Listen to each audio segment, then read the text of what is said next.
Olá, boa noite. Ministro do Supremo Tribunal Federal, Gilmar Mendes, desarquiva investigação contra a gestão do governo Bolsonaro na pandemia da Covid-19. João de Deus é condenado a mais de 100 anos de prisão em 3 processos. Ações envolvem 8 vítimas. E você vai ver também. Chuvas em Alagoas tiram mais de 25 mil pessoas de casa. Cidades em situação de emergência passam de 30. Em São Paulo, fluxo na Cracolândia continua incontrolável.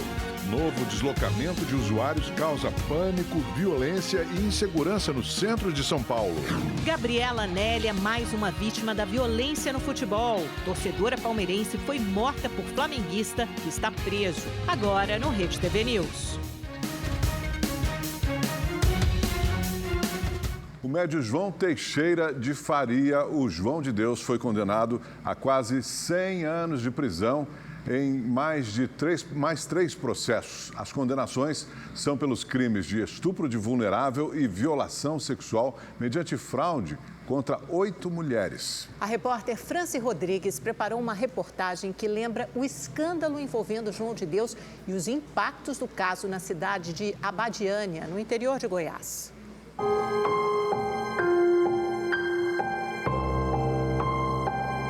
Na minha vez, puxou meu braço e aí aquilo me assustou. Andréa Manelli foi à casa Dom Inácio pela primeira vez em 2010, acompanhar a mãe, desenganada de câncer. O pai estava junto. Ela percebeu algo errado logo no primeiro dia de atendimento. Eles me deram uma água para beber e nessa água tem uma substância que te deixa torpe, já um pouco zonza. E ali eles já me identificaram como sendo uma vítima. A mãe de Andréa fez o tratamento espiritual. O tumor diagnosticado como câncer era benigno. Crente na cura pelas mãos de João, a família voltou para agradecer. Andréa levou uma amiga. Foi quando as suspeitas ganharam evidências. Olha, tem uma aura aí meio estranha, você precisa de uma limpeza. Vem aqui na minha sala que eu vou fazer um atendimento específico para você. Ela falou, olha, peraí, eu queria sair dessa sala. Você, por favor, não encosta a mão em mim. Você abre essa porta que eu quero sair. E fala, não, eu não vou deixar você sair. Enquanto você não fizer o que eu quiser, eu não vou deixar você sair. Ela falou, eu vou começar a gritar. Eu falei, pode gritar, vou falar que tem um espírito que tá te dominando. Ninguém vai acreditar em você.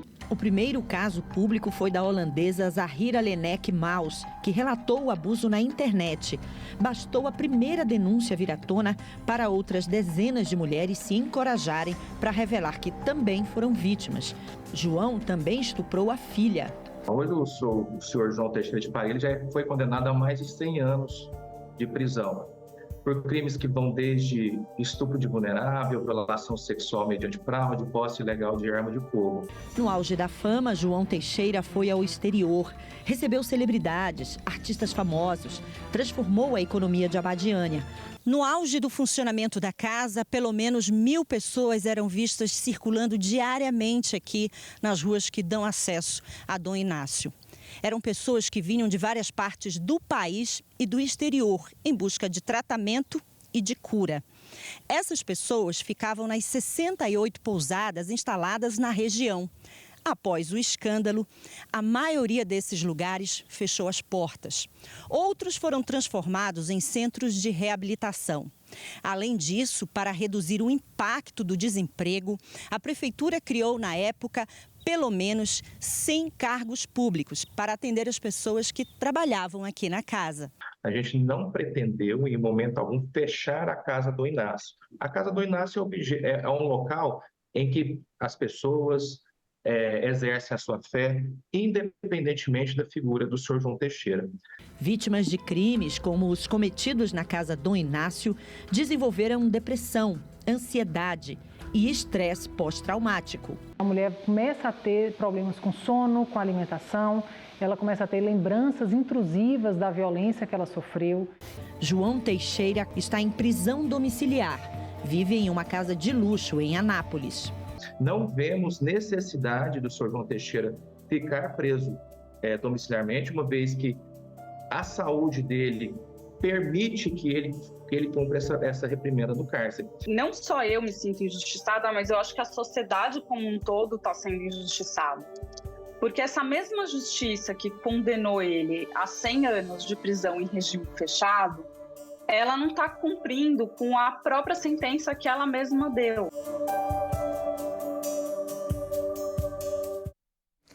A polícia do Rio de Janeiro investiga as mortes de 4 pessoas em Nova Iguaçu, na Baixada Fluminense. Entre elas, a de um garoto de 12 anos. Testemunhas contaram que Ian Gabriel Marques estava no aniversário do filho de um miliciano da região. Ele foi atingido durante uma troca de tiros entre o pai do aniversariante e pessoas que estavam rondando a casa.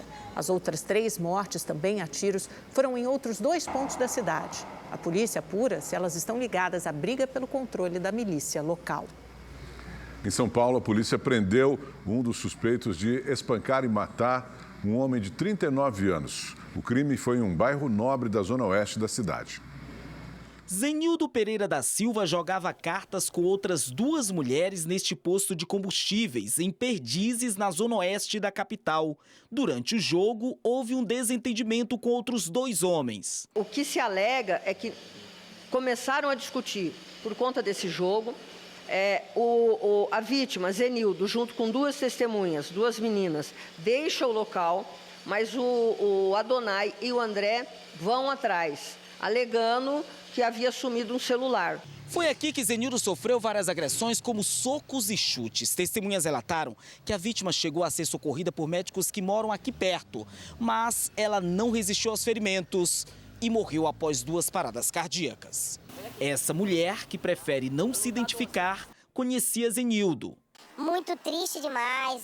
O pai dele é uma pessoa muito maravilhosa, é um homem muito trabalhador. Para mim, isso foi uma covardia e não cabe ninguém aqui na terra tirar a vida de ninguém. Hoje, a polícia conseguiu prender um dos acusados pelo crime. Adonai foi preso em flagrante por homicídio doloso, segue preso. Ele não tem antecedentes, não tem nada que desfavorável à pessoa dele, mas infelizmente por um motivo talvez aí fútil, né? Um motivo do nada acabou acontecendo essa fatalidade. Uma clínica de reabilitação foi interditada em Nova Iguaçu, na Baixada Fluminense. Segundo o Ministério Público, mais de 100 pacientes eram maltratados e mantidos em cárcere privado. A investigação apontou que os internos resgatados eram submetidos a maus tratos e cárcere privado. Muitos são idosos ou dependentes químicos. Eles não tinham permissão para deixar a clínica particular, que fica em Nova Iguaçu, na Baixada Fluminense, e cobrava de R$600 a R$1.000 por mês pela internação. O estabelecimento foi interditado e o dono, Edmilson Messias Ribeiro Júnior, preso. Na delegacia, o advogado de Edmilson negou as denúncias. Não existem maus tratos, não existe nenhum tipo de possibilidade de cárcere. O que acontece sim é durante a noite, fecha-se o local até por uma questão de segurança. Mas não tem absolutamente nada de maus tratos. Pode ser que de repente, no momento que o membro do Ministério Público chegou ao local, ele pode ter encontrado uma troca de turno, alguma coisa relacionada a isso. Segundo o Ministério Público, a instituição é alvo de denúncias há anos. Em 2018, já havia até uma decisão judicial determinando o encerramento das atividades do estabelecimento. Mas o dono sempre mudava o nome da clínica para ela permanecer aberta. A primeira mudança foi logo após a decisão. A clínica recorreu, mas a justiça não acolheu o recurso. O estabelecimento também mudou de endereço e passou a atender pelo nome atual depois que um incêndio destruiu a antiga sede e matou 2 pessoas. De acordo com o advogado de Edmilson, o novo terreno estava em fase de regularização. Considerando que no primeiro incidente, em outro local, o que foi interditado, não houve um aparato de nenhuma autoridade para que os pacientes que lá estavam fossem transferidos, ele teve que buscar um outro imóvel para poder regularizar. E já estava em fase de cumprimento de exigências, como, por exemplo, para conseguir a autorização da vigilância sanitária. Um homem foi preso preventivamente suspeito de estuprar 4 mulheres durante entrevistas de emprego no aeroporto de Recife. Segundo as investigações, o recrutador usava o pretexto de simular uma revista íntima para cometer os abusos. De acordo com o delegado responsável pelo caso, o Ministério Público acatou a denúncia contra o suspeito, que agora é réu pelo crime de estupro. A empresa que administra o aeroporto informou que tem colaborado com as investigações e que cedeu as imagens do circuito de segurança à polícia. Já a empresa onde o abusador trabalhava informou que ele foi desligado. Ponto turístico na mira de criminosos no Rio de Janeiro. O principal desafio de escaladores e montanhistas no Morro do Cantagalo virou escapar dos assaltos cada vez mais frequentes. A trilha começa a partir deste portão. A escalada até o topo do Morro do Cantagalo dura cerca de 1h30. Localizado entre os bairros de Copacabana, Ipanema e Lagoa, na zona sul do Rio, o paredão atrai escaladores e montanhistas. Mas o que poderia ser um local para a prática de esporte e lazer acabou se tornando uma oportunidade para criminosos, como relata este escalador que prefere não ser identificado. Eu já tinha escalado, onde eu estava no ponto que eu estava chamando meu parceiro para escalar. Comecei a ouvir radinhos, né? Os radinhos deles falando que tinha alguém ali, que estavam procurando e tudo mais. E depois, quando meu parceiro já estava escalando, eu ouvi barulho de 2 disparos.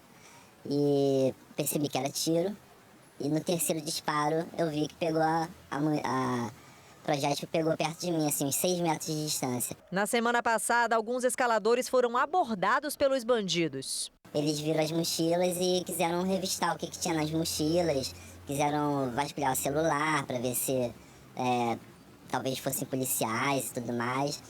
E pegaram uma quantia de dinheiro que eles tinham na carteira, não sei quanto foi. E também olharam o endereço deles. Eles anotaram o número de telefone de cada um deles. A Federação de Montanhistas do Rio de Janeiro emitiu um comunicado recomendando atenção aos escaladores que frequentam o Morro do Cantagalo, já que o local tem registrado ocorrências em relação à segurança pública. A Polícia Militar informou que não foi acionada para os fatos relatados. O paredão fica próximo à comunidade do Pavãozinho e é usado como rota de fuga para traficantes da localidade. Quem já foi vítima dos criminosos não pretende voltar. Enquanto não tiver uma situação melhor, né, dessa com tráfico, né, na favela, para aquela parte ali da montanha, eu não vou. As caixas com fontes de Césio 137 furtadas em Minas Gerais foram encontradas em São Paulo. O material estava em uma empresa de sucatas na capital paulista e a polícia não informou como as fontes radioativas foram parar lá. Foram os próprios funcionários que notificaram a CENEM, Comissão Nacional de Energia Nuclear. As caixas vão passar por avaliação no Instituto de Pesquisas Energéticas e Nucleares de São Paulo. O sumiço foi notificado no dia 29 de junho por uma mineradora da cidade mineira de Nazareno. No Ceará, 2 pessoas morreram e várias ficaram feridas em um acidente entre uma van e um caminhão.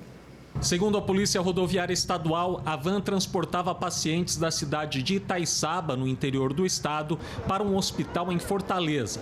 O veículo bateu em uma carreta hoje pela manhã na cidade de Pindoretama. O motorista do micro-ônibus, de 59 anos, e uma passageira de 67 anos morreram no local. 14 pessoas estavam na van e algumas ficaram presas nas ferragens. Uma faixa da rodovia ficou tomada por óleo e precisou ser interditada. As causas do acidente serão investigadas. Um jogador de futsal morreu em um acidente de carro na madrugada de hoje, na zona norte do Rio de Janeiro. Lucas Oliveira Lima, de 21 anos, estava em um carro de aplicativo depois de sair de uma festa quando o motorista perdeu o controle do carro e bateu num poste. Outros 3 homens que estavam no veículo foram levados para hospitais da região. O motorista fugiu. Lucas está de férias no Rio. Ele tinha acabado de renovar o contrato com o time Boa Esperança em Portugal, após conquistar o Campeonato Nacional da 3ª Divisão. Moradores e comerciantes do centro de São Paulo querem deixar a região. O principal problema, claro, é a insegurança e a degradação causada pela Cracolândia. Na manhã de hoje, uma das principais ruas do centro de São Paulo estava totalmente ocupada pelo chamado fluxo, que é a concentração de usuários de drogas da região da Cracolândia. Na noite do último sábado, o local foi alvo de uma operação. Devido à ação dos policiais, o grupo se deslocou para debaixo de um viaduto próximo à Marginal Tietê. Senhores, o que está acontecendo? Da onde tiraram isso aí e para onde estão mandando? Esta é a Santa Efigênia, uma das ruas comerciais mais movimentadas de São Paulo. Aqui são gerados muitos empregos e muitos impostos também para a maior cidade do país. Mas agora comerciantes, moradores e consumidores andam apreensivos. Olha só por quê. A Cracolândia está a meia quadra daqui. Caiu o movimento depois que eles vieram para cá? Caiu bastante, caiu bastante. Uns 70%, vai. O Jonathan trabalhou por 13 anos neste lugar. Resistiu à pandemia, mas agora teve que dispensar 4 funcionários e está encerrando as atividades. A decisão foi tomada depois que sofreu um assalto. No centro está impossível trabalhar no centro, né? Está insustentável. Cada vez mais, cada dia mais, a situação está crítica por aqui. No último assalto que eu tive, como eu te disse, eu torci meu pé. Fiquei 15 dias trabalhando com o pé inchado, porque eu fui correr de bandido de 4 bandidos. No outro assalto, me deram uma gravata, né, me enforcaram. Aí cliente sai daqui, foi roubado também aqui próximo, roubaram o celular. Depois de 10 anos residindo no centro, esse morador, que não quer se identificar, quer se mudar. Ele resume o que é hoje viver por aqui. 24 horas são gritos e gritos de pedido de socorro, chamado de polícia. É o pessoal sendo assaltado o tempo todo. Então, assim, é um caos, é um terror. É urina, é fezes, é um mau cheiro, é sujeira, é lixo. É uma coisa, assim, insalubre. Para este especialista, a primeira solução que as autoridades devem tomar é diminuir o impacto dos problemas que a Cracolândia causa. Então, só combater o tráfico não vai adiantar. Aliás, o tráfico, digamos que seja uma coisa que não se consegue combater em lugar nenhum, né? Então, você tem que se centrar numa coisa, em combater as consequências daquilo, a distorção que aquilo causa na cidade, trabalhar a questão do roubo e furto. Se você combater o roubo e o furto, você vai fazer com que a cidade fique mais segura. O governo do estado informou que desde o início do ano trabalha no combate à criminalidade na região central, com o aumento de policiamento e as operações Impacto e Resgate, que resultaram na prisão de mais de 1.000 criminosos até junho. Já a prefeitura reforçou o policiamento no centro com um efetivo de mais de 400 guardas civis. O governador de São Paulo, Tarcísio de Freitas, lançou hoje no Palácio dos Bandeirantes o modelo de vestibular chamado de Provão Paulista. Ao vivo, o repórter David Diogo traz os detalhes para a gente. Boa noite para você, David. Quem pode participar desse processo seletivo?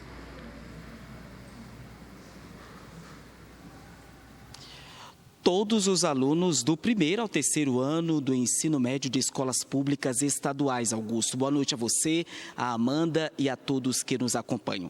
O Provão Paulista, ele vai ofertar aí mais de 13.000 vagas, parte delas para a USP, Unicamp, Unesp, além de faculdades de tecnologias, as FATECs mais conhecidas. A avaliação ela já vai começar a partir de novembro deste ano e ela vai funcionar da seguinte forma. Ao invés do estudante fazer uma única prova, como acontece na FUVEST, aqui em São Paulo, o estudante fará uma avaliação a cada final do ensino médio, ou seja, aquele estudante que está no primeiro, segundo e terceiro médio, com a soma dos 3 anos, ele vai garantir uma vaga na universidade. O aluno que já está no terceiro ano do ensino médio deve ficar tranquilo, porque o provão já de novembro vai garantir uma vaga nas universidades em 2024.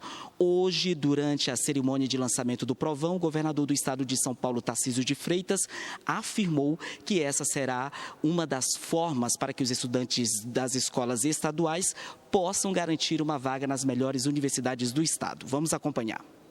Então, o aluno do primeiro ano já vai fazer a prova, o aluno do segundo ano vai fazer a prova. Então, a gente consegue dessa forma manter a motivação.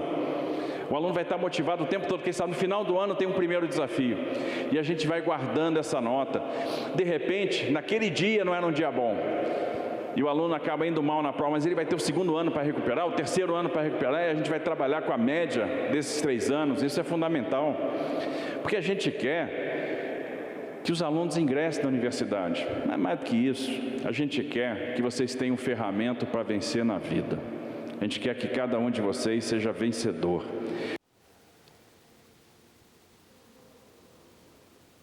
A avaliação vai seguir os moldes de vestibular com a aplicação presencial fiscalizada nas escolas estaduais em data única. A prova vai contemplar questões de múltipla escolha, além da avaliação aí da redação, a mais tenebrosa pelos estudantes. Amanda? A gente sabe, estudante sofre mesmo na hora dessas provas. Obrigada, David. E olha, em um festival de música no estádio Serra Dourada, em Goiânia, uma rampa desabou e deixou cerca de 40 pessoas feridas. De acordo com o Corpo de Bombeiros, a maior parte dos feridos teve escoriações pelo corpo, mas alguns só acabaram com fraturas expostas e até traumatismo craniano. A organização do evento informou que toda a estrutura montada tinha alvará e que a polícia investiga as causas do acidente. O último censo mostrou um aumento de domicílios no país. Atualmente são 90 milhões, um crescimento de 34% em relação ao levantamento de 2019, né? 2010, aliás. E junto a isso, cresceram também os imóveis desocupados. Só em São Paulo são mais de 500 mil.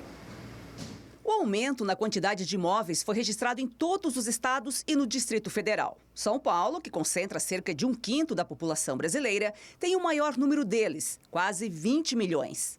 O ritmo de crescimento da população ele foi mais lento do que o ritmo de crescimento na quantidade de domicílios. Hoje, a maior parte da população brasileira é de jovens adultos e adultos.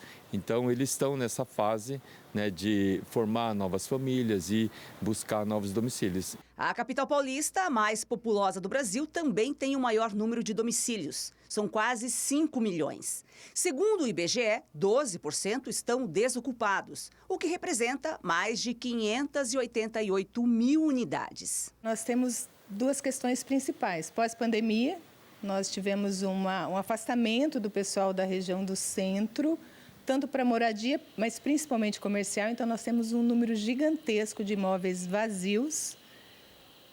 E temos também a parte documental. Prédios que foram recebidos, né, em herança e os herdeiros simplesmente não regularizaram e hoje eles estão fechados no centro de São Paulo. Se compararmos aos dados de 2010, o aumento de casas e apartamentos vazios é de 103%. Além dos imóveis desocupados, o levantamento apontou uma quantidade maior de moradores em situação de rua. A cidade de São Paulo tem quase 32 mil sem teto, o dobro do registrado no censo anterior. É uma contradição profunda, né, que mostra bem a falta que faz não ter políticas habitacionais capazes de promover não só a produção de moradias, mas a criação de canais de acesso a essas moradias por parte dessa população que não tem renda, que não tem capacidade de endividamento e não consegue acessar a política habitacional. 4 imigrantes clandestinos foram resgatados no leme de um navio no litoral do Espírito Santo. Durante o resgate, um deles estava sentado do lado de fora e os outros dentro da casa de leme. Segundo a Polícia Federal, a embarcação com bandeira da Libéria partiu de Lagos, na Nigéria, no dia 27 de junho. Os homens, que afirmam ser nigerianos, ficaram 10 dias sem comer e 3 sem água potável. Os homens estavam debilitados, mas sem ferimentos. Eles vão ficar sob custódia da agência responsável pelo navio até a devolução compulsória à Nigéria. E a embarcação que naufragou em Belém, no Pará, era clandestina e o piloto não tinha habilitação. As informações foram dadas hoje pela Marinha do Brasil durante uma coletiva de imprensa. Um bebê de 6 meses morreu e 3 pessoas estão desaparecidas. As primeiras primeiras informações sobre o caso são de que a embarcação estaria retornando para a capital e teria sido atingida por um barco que faz viagem de turismo. Buscas estão sendo feitas pelo Corpo de Bombeiro. Em nota, a Polícia Civil informa que um inquérito policial foi instaurado pela Delegacia Fluvial para apurar o caso. Nessa época do ano, é comum o fluxo de embarcações aumentar devido ao mês de férias, julho. Familiares de desaparecidos do naufrágio no Rio Guamara, em Belém, acompanham as buscas que foram retomadas pelo Corpo de Bombeiros Militar do Pará. Silbene Bittencourt é tia do Paulo Bittencourt, de 31 anos, que ainda está desaparecido. Muito difícil, né? Muito difícil, uma notícia que ninguém espera, né?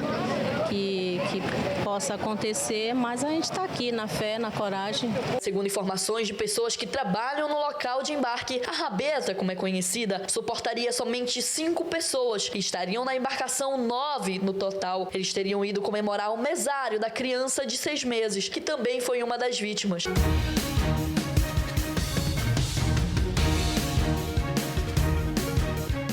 Hoje, um edifício comercial desabou em Recife. O segundo caso em menos de uma semana, mas desta vez sem mortes ou feridos. O caso acontece 3 dias depois da tragédia que matou 14 pessoas em Paulista, que fica na região metropolitana da capital pernambucana. Uma situação que, infelizmente, tem sido comum no estado.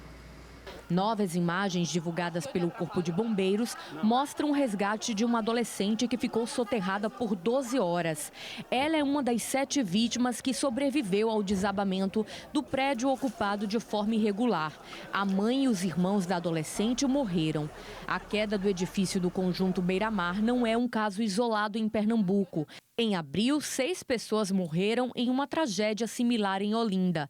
O elo entre os casos é que as 2 construções são do mesmo formato. Segundo a Prefeitura de Paulista, 84 prédios já foram vistoriados na cidade. 10 edifícios do tipo caixão, que não possuem vigas de sustentação e que estão proibidos de serem construídos no Grande Recife desde 2005, foram interditados. Um dos motivos para a construção de prédios do tipo caixão é o baixo custo. Esse contexto teve financiamento de bancos e da Caixa Econômica, porque se adequava a um custo por metro quadrado, que era o que as pessoas poderiam pagar com aquela renda que elas tinham. Os danos às estruturas e os riscos de desabamentos causaram a interdição de muitos desses imóveis. Abandonados pelos proprietários, a maioria deles passou a ser ocupado por pessoas de baixa renda. A advogada que representa os donos dos apartamentos no conjunto Beira-Mar explica que existem 7 ações na justiça para a demolição do restante da construção. E a medida urgente que vai ser tomada é o pedido de demolição do restante do prédio, já que o desmoronamento foi parcial, e se tem a preocupação com relação às pessoas que moram em blocos próximos, também pessoas que possam passar pelo prédio para que não corram nenhum perigo. Após mortes e desabamentos, fiscais estão vistoriando outras construções em Paulista. Em nota, a Caixa Econômica Federal informou que não tem relação com o prédio que desabou em Paulista e que não há imóveis financiados pelo banco no conjunto Beira-Mar. Um homem morreu e cerca de 25 mil pessoas estão desabrigadas ou desalojadas por conta das fortes chuvas que atingem Alagoas desde o último sábado. O nível do rio Mandaú subiu e provocou alagamentos em 6 cidades. Segundo o governador Paulo Dantas, foi criado um grupo para acompanhar a situação nas 31 cidades que estão em situação de emergência. Além de representantes da Defesa Civil Nacional, os ministros dos Transportes, da Integração Nacional e do Desenvolvimento Regional e Desenvolvimento Social visitarão as regiões mais afetadas nesta terça-feira. O mercado financeiro reduziu pela 8ª semana seguida a projeção de inflação para este ano, de 4,98% para 4,95%. A previsão ainda está acima do teto da meta definida pelo Conselho Monetário Nacional. Já a projeção para o Produto Interno Bruto, que é a soma de todas as riquezas produzidas no país, se manteve estável e ficou em 2,19%. O mesmo aconteceu com a expectativa do mercado financeiro para a Selic. Os especialistas esperam que a taxa básica de juros encerre 2023 em 12% ao ano. Os dados são do Boletim Focus do Banco Central. O Pix, sistema de pagamento instantâneo, bateu recorde diário de transações na última sexta-feira. Segundo o Banco Central, foram 134 milhões e 800 mil transações em um único dia. O Pix começou a funcionar em novembro de 2020 e no finalzinho de 2021 se tornou o meio de pagamento eletrônico mais usado no país.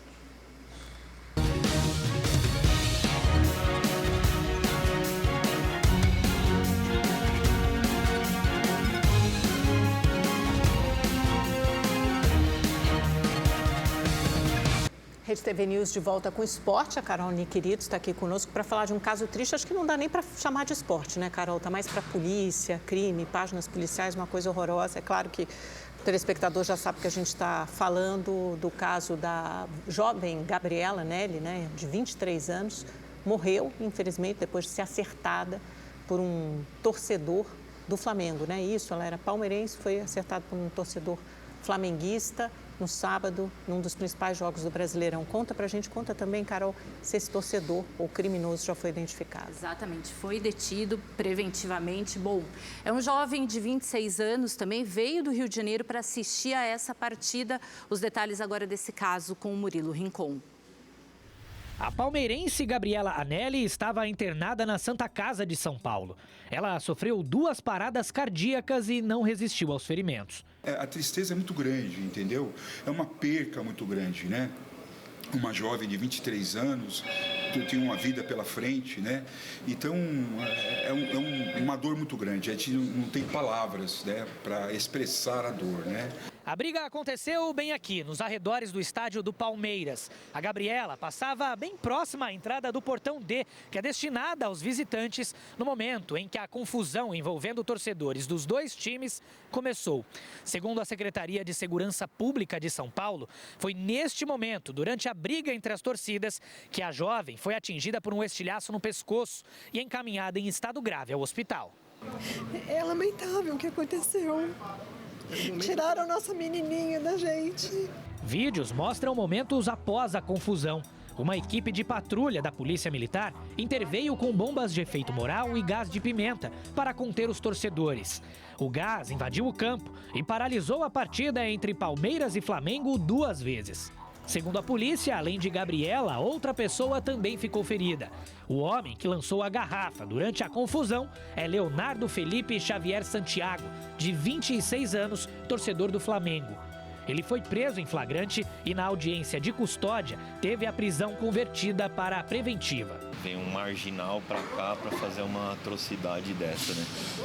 O cara atravessa um estado para tirar a vida da minha filha, né? Não tem nem palavras. Agora, a Polícia Civil trabalha para identificar outros torcedores envolvidos na briga. Nós estamos utilizando o sistema do reconhecimento facial para que outros integrantes de torcidas e de outras pessoas que estavam na briga sejam identificadas. O Palmeiras postou uma nota lamentando a morte de Gabriela.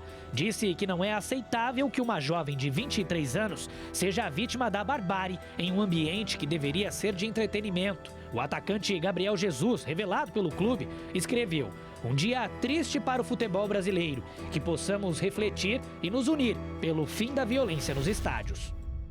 O velório da Gabriela acontece amanhã, 6 horas da manhã, na cidade de Embu das Artes, aqui na Grande São Paulo. E os outros clubes paulistas, os outros grandes aqui do estado, Santos, Corinthians, São Paulo, publicaram uma nota de pesar aí, onde eles se solidarizam à família, abraçam todos os profissionais, os apaixonados por futebol, que estão entristecidos por este episódio lamentável e que eles querem as arenas e estádios sem medo, sem discriminação, sem violência, com uma rivalidade sadia e que a alegria prevaleça no futebol. O Flamengo, que foi o adversário do Palmeiras no sábado, também publicou uma nota lamentando a morte da jovem e o rubro-negro diz que o culpado merece ser punido com rigor. No caso, o culpado, um torcedor do Flamengo, né? Até quando esse pessoal vai misturar aí a violência com o futebol, né, Augusta Mano? Que coisa horrorosa. Olha, Carol, a gente fica sem palavras mesmo para descrever essa cena de barbárie no futebol.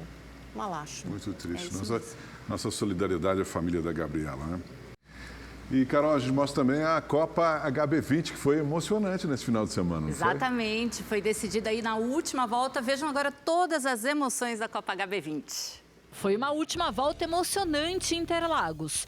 Enzo Gianfratti, que liderou a maior parte da corrida, e Alberto Catucci disputaram lado a lado pela primeira posição. A Ilka Tucci levou a melhor, ultrapassou o adversário e venceu na categoria Pro. Na elite, o Léo Martins correu mais que todo mundo e conquistou a sua primeira vitória na categoria. No meio do pelotão, logo em seguida, estava o Thiago Lopes, o vencedor na Super. Ele até deu uma paradinha na área de escape para comemorar.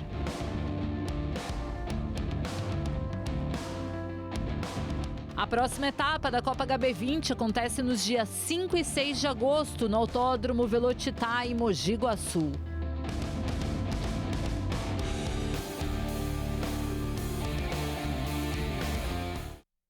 Obrigada, Carol. Boa noite, viu? Obrigada a vocês. Obrigado, boa noite. Carol. Até a próxima. Tchau. Bolo de fubá, pamonha, polenta, canjiquinha. Para esses pratos e receitas tipicamente brasileiros ficarem ainda mais saborosos e nutritivos, chefes de cozinha de todo o país valorizam cada vez mais um tipo de milho orgânico de grãos coloridos que você vai conhecer agora.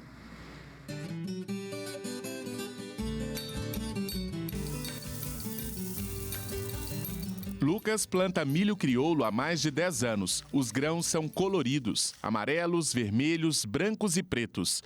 Esse tipo de cereal é livre de agrotóxicos e pesticidas, é mais saboroso e tem valor nutricional maior. Eu costumo dizer que são joias, né?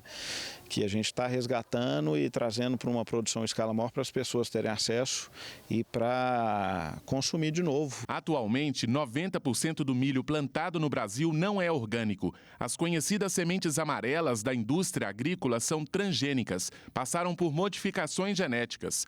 Já os outros tipos do cereal são mantidos pelas mãos de pequenos produtores rurais. Eles mandam para a gente uma semente que eles têm lá, que era do bisavô, do tataravô, e a gente manda daqui para eles. E hoje aí, graças a Deus, nós estamos aí com a produção de milho bacana. A paixão pelo campo e o sonho de produzir comida de verdade levaram o Lucas a desenvolver um projeto inovador. Ele passou a fazer uma multiplicação de grãos. Com isso, ampliou a oferta de alimentos orgânicos e reforçou a rede de pequenos agricultores locais. O primeiro passo é verificar a adaptação da semente ao solo e o potencial de produção. Esta plantação é experimental. As sementes são de um tipo de milho do Peru. As primeiras espigas estão recheadas. Se a colheita for boa, o produto é enviado para a avaliação de chefes de cozinha. Para eles usarem receitas e ver se tem algum sentido, se é um milho que pode dar um sabor diferente, se pode transformar num produto bacana. Se for aprovado, o milho passa a ser produzido em grande quantidade. O moinho de pedra da fazenda do Lucas produz canjiquinha e fubá de grãos vermelhos, brancos e amarelos. Lançado recentemente, o milho de pipoca na espiga promete fazer muito sucesso. César é dono de um restaurante em São Paulo e veio conhecer o projeto. Cada um vai ter uma textura, um sabor, uma cor. Tal determinado milho ele é mais doce, então é melhor para comer cru. Alguns outros milhos é melhor para você ter amido, para fazer bolo, para fazer preparações cozidas. Então é um caminho de descoberta e acho que isso é muito legal. E assim, as cores, o aroma e o sabor diferenciado desses grãos centenários e livres de produtos químicos têm conquistado cada vez mais espaço nas cozinhas de renomados chefes. Restaurantes de São Paulo, do Rio de Janeiro, da Bahia e até da França já compraram os produtos da fazenda do Lucas. É muito legal ver um produto básico igual o Emílio, né, voltando aí para estar presente nas mesas de grandes restaurantes, né, do Brasil inteiro. É milho, é um produto básico, né, base da nossa cultura mineira principalmente, que a gente está conseguindo, né, valorizar de novo. O Senado só deve votar a reforma tributária em agosto, mas a articulação do governo já começou. O repórter Igor Damasceno, de Brasília, tem mais informações ao vivo. Boa noite, Igor. E aí, conte todos os detalhes desses bastidores que nós adoramos. Oi, Amanda. Boa noite a você, também ao Augusto. Boa noite a todos que nos acompanham. Nos bastidores, o Senado começa a se movimentar para a escolha do relator da proposta. Os dois nomes mais cotados são de Eduardo Braga, do MDB do Amazonas, e Otto Alencar, do PSD da Bahia. Os dois parlamentares mantêm diálogo tanto com a oposição quanto com a base aliada. No entanto, outros nomes também podem ser escolhidos, como Efraim Filho e e Davi Alcolumbre, que é presidente da CCJ. O governo quer a definição ainda nesta semana, mas a confirmação do presidente da casa, o senador Rodrigo Pacheco, pode ficar mesmo somente depois do recesso parlamentar. Há expectativas de mudança no texto, o que pode atrasar a promulgação da PEC. O ministro da Fazenda, Fernando Haddad, confirmou que amanhã vai se encontrar com Rodrigo Pacheco e o tema, é claro, é a reforma tributária. Eles querem agilizar a tramitação da proposta. Hoje, o relator lá na Câmara, que foi o deputado Agnaldo Ribeiro, teve um encontro com o vice-presidente e ministro da Indústria e Comércio, Geraldo Alckmin. Eles falaram sobre a aprovação da reforma e, oficialmente, essa reunião foi uma cortesia por causa da admissibilidade do tema. Alckmin comentou a possibilidade de mudanças no texto e afirmou que a promulgação pode trazer efeitos positivos para o país antes mesmo daquela fase de mudança de tributação aqui no Brasil. Vamos ouvir o que disse o vice-presidente e ministro. Já foi para o Senado, bastante redondo, agora são pequenos ajustes no Senado e é uma reforma que eu diria que traz eficiência econômica. Essa é uma reforma que pode fazer o PIB crescer, atrair mais investimento, embora ela não seja aplicação imediata, mas você precifica, quer dizer, você antecipa os ganhos da reforma. O ministro do Supremo Tribunal Federal, Gilmar Mendes, mandou desarquivar uma investigação sobre supostas irregularidades envolvendo integrantes do governo Bolsonaro durante a pandemia de Covid-19. O caso corre sob sigilo. O ministro determinou que a Procuradoria-Geral da República reavalie se existem indícios de crimes nas ações do ex-presidente Jair Bolsonaro, também do ex-ministro da Saúde, Eduardo Pazuello, da ex-secretária da pasta, Mayra Pinheiro, e do ex-secretário de Comunicação do governo Bolsonaro, Fábio Weingarten. A Polícia Federal vai analisar uma fala do deputado Eduardo Bolsonaro, do PL, que comparou professores doutrinadores a traficantes de drogas. A comparação foi feita pelo deputado durante um ato a favor da flexibilização do porte e da posse de armas na esplanada dos ministérios no último domingo. Na manifestação, Eduardo Bolsonaro sugeriu que pais prestem atenção na educação dos filhos e comparou professores a traficantes. Não tem diferença de um professor doutrinador para um traficante de drogas que tenta sequestrar e levar os nossos filhos para o mundo do crime. Talvez até o professor doutrinador seja ainda pior, porque ele vai causar discórdia dentro da sua casa, enxergando opressão em todo tipo de relação. O ministro da Justiça, Flávio Dino, solicitou que a Polícia Federal analise os discursos do ato armamentista para identificar indícios de eventuais crimes, incitações ou apologias a atos criminosos. A deputada do PSOL por São Paulo, Sâmia Bonfim, afirmou que entrou com uma representação contra Eduardo Bolsonaro na Procuradoria-Geral da República e com a bancada do PSOL acionou o Conselho de Ética da Câmara contra o parlamentar. O ministro Alexandre Padilha, que é professor universitário, se manifestou e expressou indignação pela analogia inadmissível entre professores e traficantes.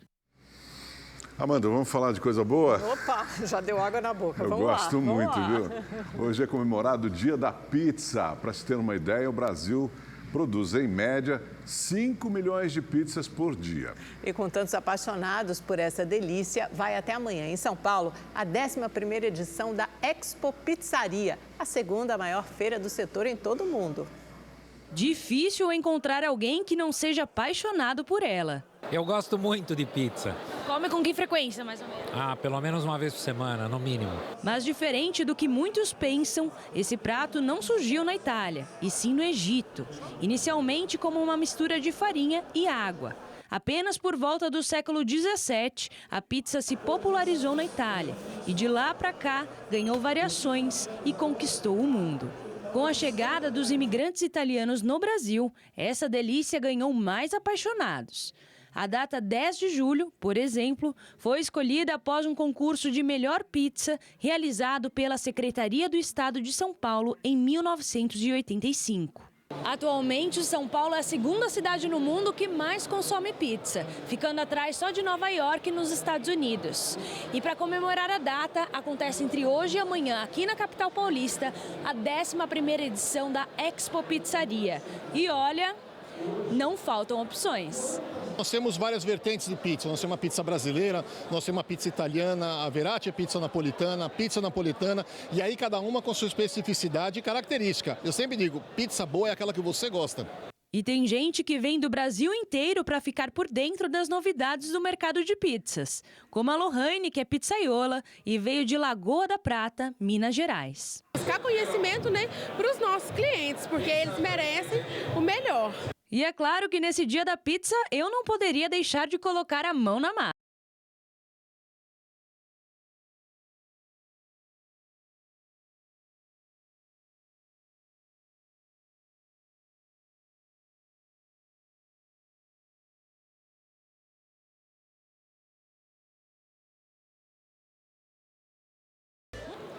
E essa pizza aqui eu dedico a todos os nossos espectadores e, é claro, todo mundo aí da redação.